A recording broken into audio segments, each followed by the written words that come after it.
لا إله إلا الله لا إله لا إله إلا الله لا إله হায়রে কত সুন্দর মদিনা কেমনে যাব জানি না হায়রে কত সুন্দর মদিনা কেমনে যাব জানি না হায়রে দয়া করো দয়াল আল্লাহ দয়া করো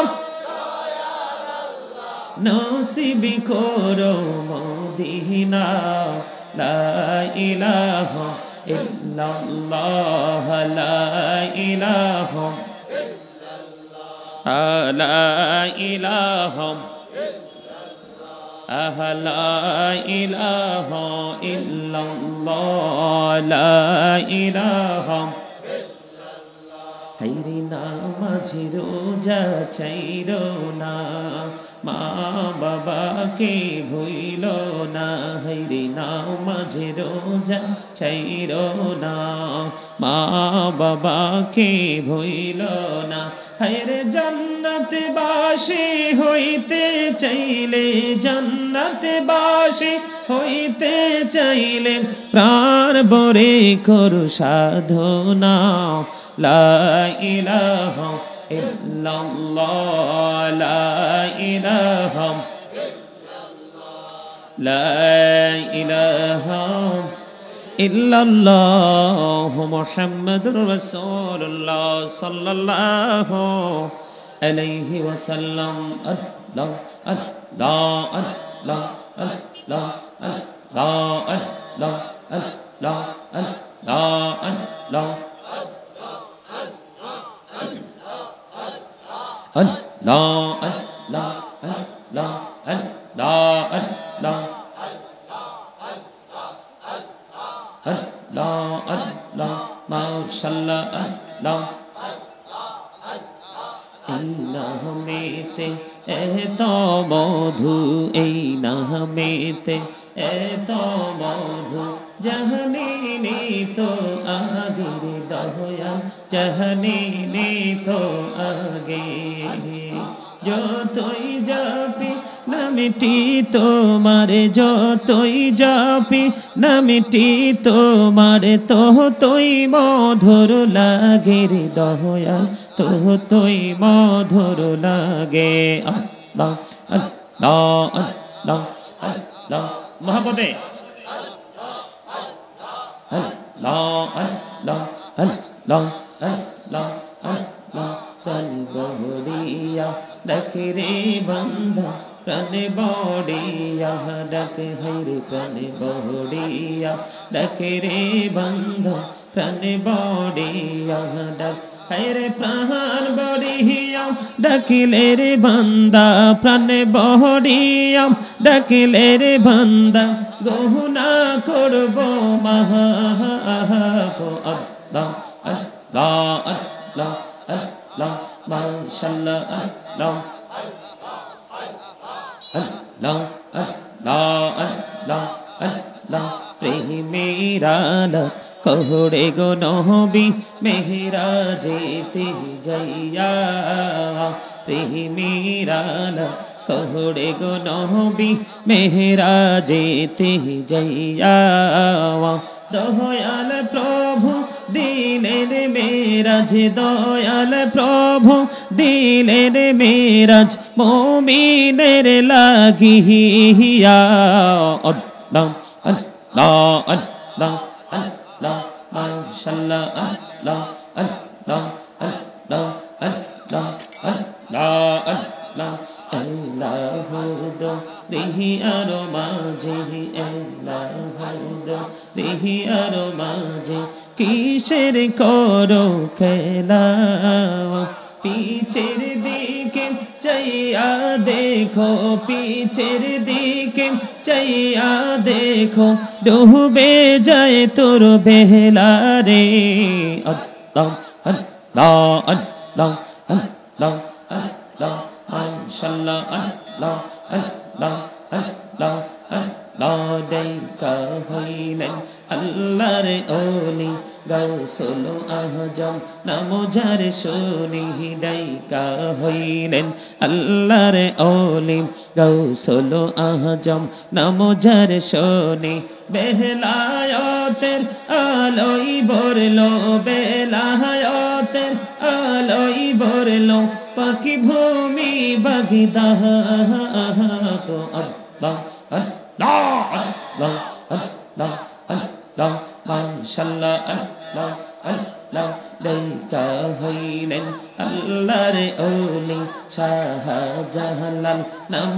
যার শুনি ডাইকা হইলেন আল্লাহর ওলি শাহজালাল নাম যার শুনি সরে মহানদী পার হয়ে যায় সরে মহানদী পার হয়ে যায় বিছানা যার পাহাড় আল্লাহ আল্লাহ আল্লাহ আল্লাহ ডাইকা হইলেন আল্লাহর ওলি আমানত শাহ নাম যার শুনি রহমান দিয়ে বানাই নৌকা রহমান দিয়ে বানাই নৌকা শুই না হয় বাহ আল্লাহ আল্লাহ আল্লাহ আল্লাহ আল্লাহ আল্লাহ আল্লাহ আল্লাহ আল্লাহ জীবন বড়িয়া করছে রে গোনা জীবন বড়িয়া করছে রে গোনা ক্ষমা করে দাও রে দয়াল ক্ষমা করে দাও হ্যাঁ রে গোনা গোলে ক্ষমা করিয়া গোনা গোলে ক্ষমা করিয়া কবুল করে নাও রে দয়াল কবুল করে নাও আল্লাহ আল্লাহ আল্লাহ আল্লাহ আল্লাহ আল্লাহ মাশাআল্লাহ আল্লাহ আল্লাহ এই নামেতে এত মধু এই নামেতে এত মধু জাহানি তো আগে রে দয়াল জাহানি তো আগে যতই জাপি নামটি তোমার যতই জাপি নামটি তোমার তো তুই মধুর লাগে রে দয়াল তো তুই মধুর লাগে আল্লাহ আল্লাহ আল্লাহ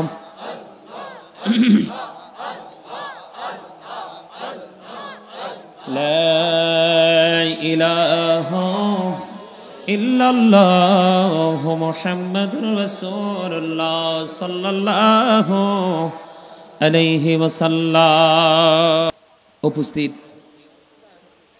সম্মানিত উলামায়ে কেরাম, বিশেষ করে দূর দূরান্ত থেকে আগত মেহমানবৃন্দ, দাড়ি পাকা আমার মুরব্বী বাবারা, যুবক ভাইয়েরা, আজকে যারা পেরুল মধ্যপাড়া গাউসিয়া ফুরকানিয়া মাদ্রাসার উদ্যোগে ওয়াজ ও দোয়ার মাহফিলের আয়োজন করেছেন, এই কর্তৃপক্ষে যারা রয়েছেন এবং পর্দার অন্তরাল থেকে যারা আমার আলোচনা শুনছেন, সকলের প্রতি আমার আন্তরিক সালাম। আসসালামু আলাইকুম ওয়া রাহমাতুল্লাহি ওয়া বারাকাতুহু।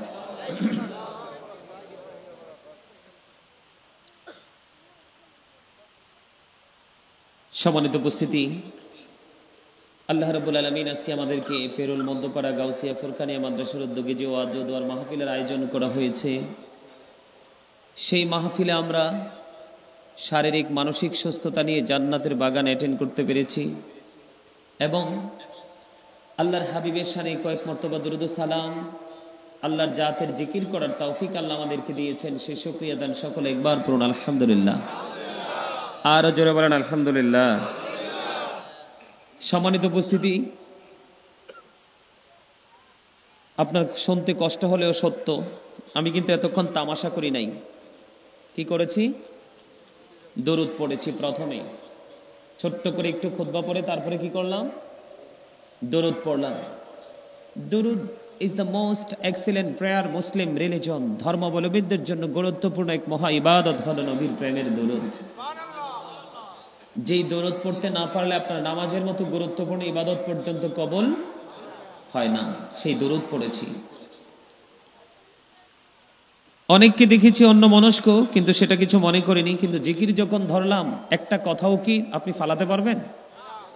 জিকির আল্লাহর ওলিদের কথা সরে সরে ছন্দে ছন্দে আল্লাহর ওলিদের কথা স্মরণ করেছি। এটাও আমরা সাধারণ মানুষ হিসাবে এটা আমাদের জন্য ইবাদত, কারণ তারা হলো আল্লাহর প্রিয় বান্দা, যাদের জন্য আল্লাহ জান্নাতি খাবার পাঠায় কবরে যাওয়ার সাথে সাথে। অনেকে হেসেছেন কেন? এই শব্দগুলো কি নতুন মনে হয়েছে? এই শব্দগুলো কি অগ্রহণযোগ্য? আজকে স্মার্ট কিছু বক্তা বের হয়েছে, অত্যন্ত সীমিত পরিসরে কথাবার্তা বলে, আর সেই কথাবার্তা বলতে গিয়ে পূর্বসূরি যারা আইএমআই কেরাম যারা আছে, সত্যিকার অর্থে যাদের কারণে বাংলাদেশে ইসলামের বীজ আমরা ওনারা বপন করতে পেরেছেন, ওই ওনাদের কথা বললে অনেকের গায়ে কিন্তু জ্বালা ধরে। আছে না নাই? কথা বলেন না কেন? আছে না? সম্মানিত উপস্থিতি, আমি কাউকে কিছু বলার জন্য আসি না। আমি শুধু আপনাদেরকে দিন সম্পর্কে আজকে ইনস্ট্রাকশন দিব, আপনাকে আজকে ডিরেকশন দিব। যদি আপনাদের কাছে এটা অ্যাকসেপ্টেবল মনে হয়, তাহলে আপনি এখানে বসবেন, কথাগুলো মন দিয়ে শুনবেন, আপনার মেন্টালিটিতে আপনি সেট আপ দিয়ে দিবেন auto, step by step, topics to topics. কথা বুঝতে পারছেন? আর যদি ভালো না লাগে, আইসে গো টু ইউর সিট। একদম স্ট্রেট ফরওয়ার্ড কথা, এটা তামাশার জায়গা না। এই জায়গাটা হচ্ছে নবীর সাথে প্রেমের ডুরি শক্ত করে লাগানোর জায়গা, আর সেই প্রেমের মাধ্যমে আল্লাহ রাব্বুল আলামিন পর্যন্ত পৌঁছানোর একটা অন্যতম একটা জায়গা হলো এই জায়গাটা। ঠিক কিনা বলেন? বাৎসরিক একটা প্রোগ্রাম যে এলাকাতে হয়, সেই এলাকার মানুষের জন্য সেই দিনটা হয় ঈদের দিনের চাইতেও আরো বেশি উৎসব মুখর। আর যারা এটাকে ঈদের দিনের চাইতে আরো বেশি উৎসব মুখর হিসাবে গ্রহণ করতে পারে, তারাই হলো 100% সাচ্চা ইমানদার। যারা খুশি হতে পারে না, তাদের ইমানে 100% গলদ আছে। সম্মানিত উপস্থিতি, আলোচনা যখন করব, ধারাবাহিকভাবে করব, আপনাদেরকে বলবো সবাই দয়া করে জবানটা বন্ধ রাখবেন। কি রাখবেন? কথা বলেন। মানে মুখটা বন্ধ রাখবেন, তার মানে আপনার পার্সোনাল কোনো আলাপ এখানে চলবে। Stop your mouth everybody. তারপরে হচ্ছে কন্ডিশন হচ্ছে you listening my lecture very attentively. সবার জবানকে বন্ধ রাখবেন, আমার কথাগুলো মন দিয়ে শুনবেন। এটা হলো আমার প্রথম কথা। আর আলোচনা শোনার পরে মানা না মানা, বাস্তব জীবনে এটাকে বাস্তবায়ন করা, বাস্তবে এটাকে কায়েম করা, সেটা আপনার আমার প্রত্যেকেরই একটা পার্সোনাল ম্যাটার। ঠিক কিনা বলেন? আরো জোরে। সম্মানিত উপস্থিতি, একটু আল্লাহকে ভয় করতে শিখেন, একটু ভয় করতে শিখেন। আমরা যেভাবে উদাসীনতার মধ্যে জীবন যাপন করছি, সেই জীবন কিন্তু আমাদের জন্য ভালো কোনো সুফল আনতে পারবে। সুফল কার জীবনে আসে জানেন? যেই ব্যক্তিদের স্ট্রংলি যখন যে কাজটা করণীয় সেটা করতে পারে, তার জীবনেই কিন্তু সুফল বয়ে আনে। মনে রাখবেন, জীবন এমনিতেই কোনোদিন সহজ হয় না, জীবনকে সহজ করে নিতে হয়। আপনারা কি মনে করেন জীবন এটা কি একটা যুদ্ধ না? কথা বলেন না কেন? জীবন মানেই একটা বিরামহীন যুদ্ধক্ষেত্র। সবার জীবন কি সহজ? সবার জীবন কি ইজি ভাবে যায়? যায় না। জীবন কঠিন একটা জায়গা। এই জায়গাটাকে আপনি যদি ইজিলি আপনি আপন করে পেতে চান, তাহলে আপনাকে কি করতে হবে? কখনো আপনাকে স্যাক্রিফাইস করতে হবে, কখনো কি ছাড় দিতে হবে, কখনো দেখার পরেও না দেখার ভান করতে হবে। কখনো এমন পরিস্থিতি আসবে, জীবন চলে যাবে, নির্ঘাত জানার পরেও কিন্তু সেই জীবনকে বাজি রেখে এখানে দাঁড়িয়ে থাকতে হবে। সম্মানিত উপস্থিতি, বর্তমান প্রেক্ষাপটে প্রত্যেকটা পৃথিবীর প্রত্যেকটা মানুষের জীবনেই বিপর্যয়। তার কারণ কি জানেন? বিশেষ করে মুসলমানের জীবনে বিপর্যয় নেমে এসেছে। তার একটা কারণ হলো আল্লাহর মনোনীত ধর্ম, ইন্নাদ-দীনা ইনদাল্লাহিল ইসলাম। Islam is not only a religion but also complete code of life. ইসলামকে আমাদের জীবন হিসাবে আমরা এখনো গ্রহণ করতে পারি নাই, যেই ইসলামের মধ্যে আছে আমাদের পরিপূর্ণ সুন্দর জীবন ব্যবস্থা। আজকে কি আমরা পেরেছি আপন করে নিতে? কথা বলেন, পেরেছি? আপন করে নিতে পারি নাই, কিন্তু কখনো আমরা সত্য বলতে কৃপণতা করি, আবার কখনো বা সত্যটা একজন বলার পরে সেটাকে বর্জন করতে আমরা পছন্দ করি। কথা বলেন ঠিক না ঠিক?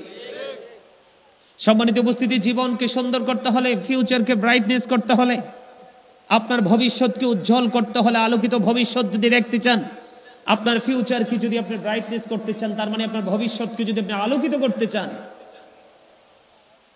তাহলেই কিন্তু ইসলামে পরিপূর্ণভাবে আপনাকে প্রবেশ করতে হবে। অন্যথায় দুনিয়া এবং আখিরাত, দুনিয়ার শান্তি, পরকালের মুক্তি আমাদের জীবনে কোনোভাবেই জুটবে না। বাংলাদেশ স্মল কান্ট্রি, বাংলাদেশ একটি ছোট্ট দেশ। এই দেশে কি মানুষের কোনো অভাব আছে? কথা বলেন। কেন মাহফিলে আসলে, কেন মাহফিল হলে কেন জন উপস্থিতি কম হয়? মসজিদে মুয়াজ্জিন সাহেব হাইয়া আলা সালাহ বলার পরে কোনো মুসল্লি কম হয়? তার কারণ কি? তার কারণ হচ্ছে, এই কথা বললে আউটে যান, এই কথা বললে বাইরে যান, আপনাদের কথা এখানে আসে। আপনাদের পার্সোনাল কথা হলে আপনারা দয়া করে একটু আউটসাইডে গিয়ে বলেন। আপনারা আমার কথাগুলো কি বুঝতে অসুবিধা হয়? একদম ক্লিয়ারলি বুঝতে পারেন? সবাই বুঝতে পারেন? সম্মানিত উপস্থিতি, যেটা বলতে চেয়েছিলাম, মসজিদে হাইয়া আলা সালাহ বলার পরেও কিন্তু উপস্থিতি নাই।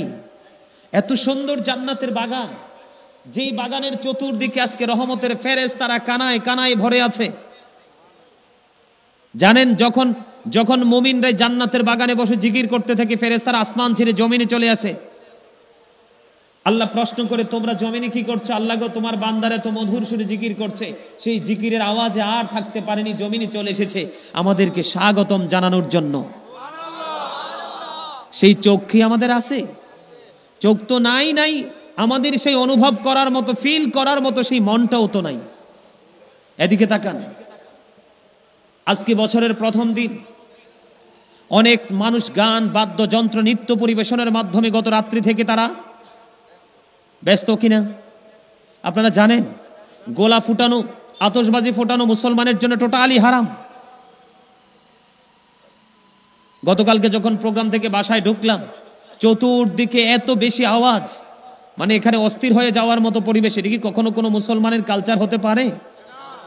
গত ডিসেম্বরের 18 তারিখে কোনো প্রোগ্রাম ছিল না, যেটাও ছিল এটা ক্যান্সেল করতে হয়েছে। এটা কি মুসলিম কান্ট্রি নাকি অন্য ধর্ম অবলম্বীদের দেশ? এটা কি মুসলমানদের দেশ না? কথা বলেন না কেন? কেন মাহফিল ক্যান্সেল করতে হলো 18 তারিখ? কারণ 18 তারিখ বেঈমানদের একটা জুয়া খেলা হবে, আর সেই জুয়া খেলা নিয়ে মুসলমানরা একদম কোমরে মাজায় শক্ত করে কাপড় বেঁধে নেমেছে ডান্স করার জন্য। এত সুন্দর জান্নাতের বাগান, আসতে বসতে ভালো লাগে না? কিন্তু সেই 18 তারিখে দেখেছি, এই এত শীতের মধ্যে কোনো সামিয়ানা নাই, রাস্তার পাশে একটা পর্দা দেওয়া আছে, অর্ধুলঙ্গ পুরুষদেররা একটা ফুটবল নিয়ে নাচানাচি করতেছে, আর এই দেশের পুরুষরা বিরামহীন ভাবে, পলকহীন ভাবে তাকিয়ে আছে। সেটা কিন্তু মুসলমানের চোখের জন্য জিনা।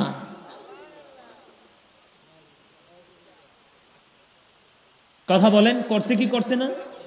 হাজার হাজার লক্ষ লক্ষ টাকা খরচ করে ব্যানার ফেস্টন করেছে, গেট করেছে। যেই দেশকে ভালোবাসে সেই দেশের পতাকা লাগাইছে কিনা? আপনারা কি জানেন ওই খেলাটা কি ছিল? সেটা ছিল ফুটবল। আপনারা দেখেন ফুটবল খেলা, কিন্তু আলেম যারা, তারা তাদের কোরআন হাদিসের দৃষ্টিকোণ থেকে দেখেছে এটা হয়েছে জুয়া খেলা। কি খেলা? এই জুয়াকে কেন্দ্র করে বাংলার মানুষ, মুসলমান লক্ষ লক্ষ টাকা খরচ করেছে, হত্যা পর্যন্ত করেছে, একটা পুরুষ আরেকটা পুরুষকে জখম পর্যন্ত করেছে কুপিয়ে। কারণ বাজি ধরেছিল, তোমার দল জিতলে এটা করতে হবে, তোমার দল হারলে এটা করতে হবে। সেখানে কিন্তু কোনো ধরনের কোনো দ্বিধা, কোনো সংকোচ, টাইম পাস কোনোটাই হয়। শুধুমাত্র ধর্মীয় নিজের ধর্ম, যেই ধর্ম আল্লাহর মনোনীত ধর্ম, সেই ধর্মের ছায়াতলে থেকে যে রোল মডেল আমাদের জন্য নবী ছিলেন, সেই নবীর আদর্শকে আমাদের বাস্তব জীবনে বাস্তবায়ন করতেই কষ্ট। যার এই আদর্শকে লালন করে বাস্তব জীবনে বাস্তবায়ন করতে কষ্ট হয়, সে কখনোই 100% ইমানদার নয়, সে 100% মুনাফিক।